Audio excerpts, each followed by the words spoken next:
Representative Candelora. Thank you, Mr. Speaker, and good evening. Good evening, sir. Mr. Speaker, I rise with grave concerns for this particular appropriations bill. A little more than a year ago, we started our debate on the budget. And Connecticut committed to taking the path least traveled.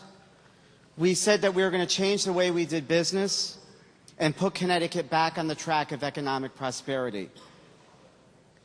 And as part of that promise, we agreed to raise and change a significant amount of taxes in the state of Connecticut. And I would contend that the only person that's been left out of this appropriations bill is the taxpayers of Connecticut.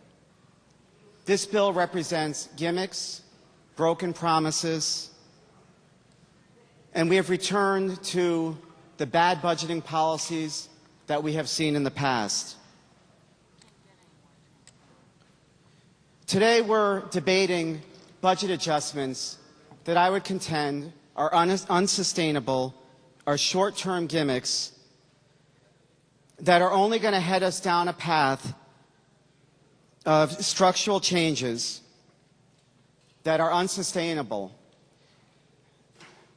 There is a crack in the dam, and we are plugging that crack with chewing gum. And the biggest wad of them all is the sweeping of the economic recovery notes. In 2009, when we were faced with an $8 billion budget deficit, this General Assembly agreed to borrow $748 million to cover the deficit, much to the opposition of this side of the aisle. But as part of that temporary borrowing, we made a promise to the taxpayers of Connecticut. We promised to them that any surpluses we would see in the outgoing years would be used to pay down this enormous debt that we piled onto the books. And now, less than 3 years later, we're going to break that promise.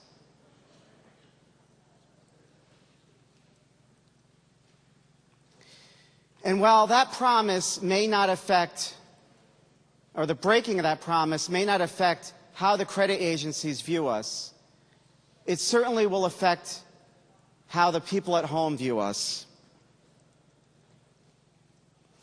And what's most disturbing about the sweeping of this $220 million is the fact that even if we wanted to make the payment, I don't believe we have the ability to do so. Mr. Speaker, for the last few years, one of the things that I've always followed and been concerned with is the cash flow in the state of Connecticut. Because our cash flow is the window to the future fiscal health of the state of Connecticut.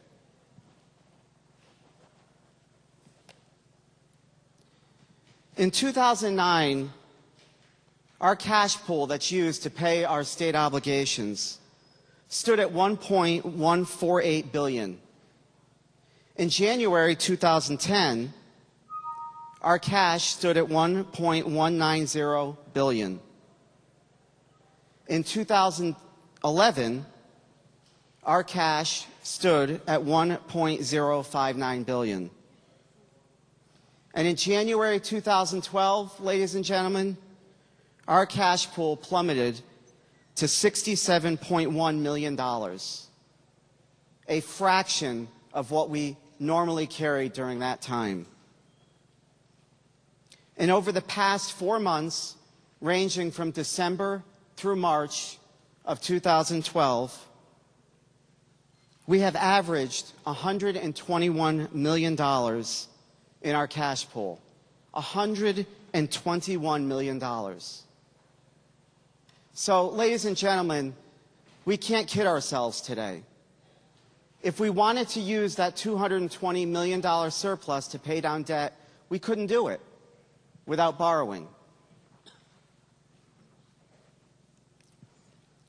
A number of years ago, we had examined what we really needed in our cash pool in order to operate government. And there were concerns in bond commission meetings about whether we should be temporarily borrowing and whether it was prudent.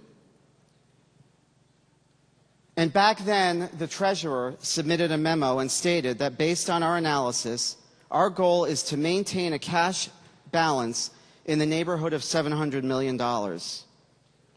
If variance to projections then occur, as they inevitably, invariably do, we would have an adequate margin to ensure that we could continue to fund state operations without disruptions.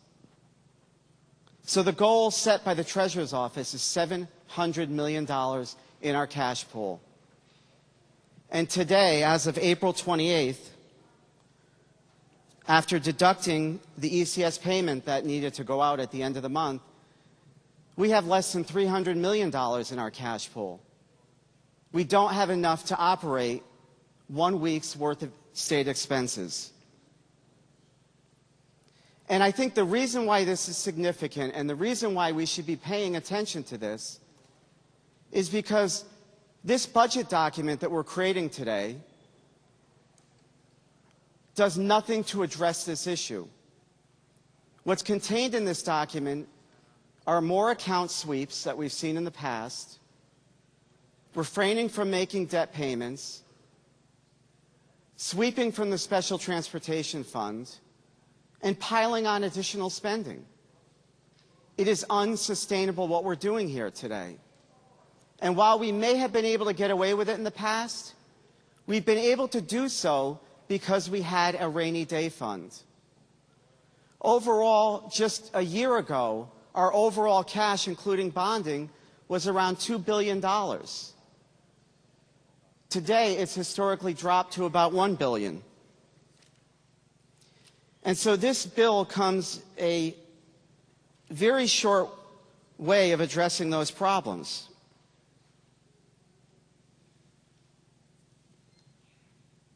And so I would say that certainly in this proposal, we should not be going forth and attempting to sweep $220 million that we don't otherwise have.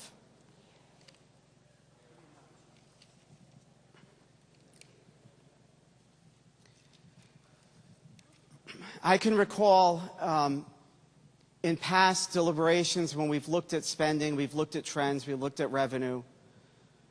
One of the things that has always been said is that when trends start, they don't just turn around. And as we saw from our latest consensus revenue estimates, the income tax has trended downward and many other categories have trended downward. And I'm genuinely concerned that those trends are not going to turn around. And this bill doesn't address those trends. This bill just continues to increase spending and set us on the wrong path. And so, Mr. Speaker, unfortunately, what I see in the future is a train coming down the track that is filled with tax increases. And as a result, I cannot support this bill. Thank you, Mr. Speaker. Thank you, Representative. Representative Minor of the 66th District.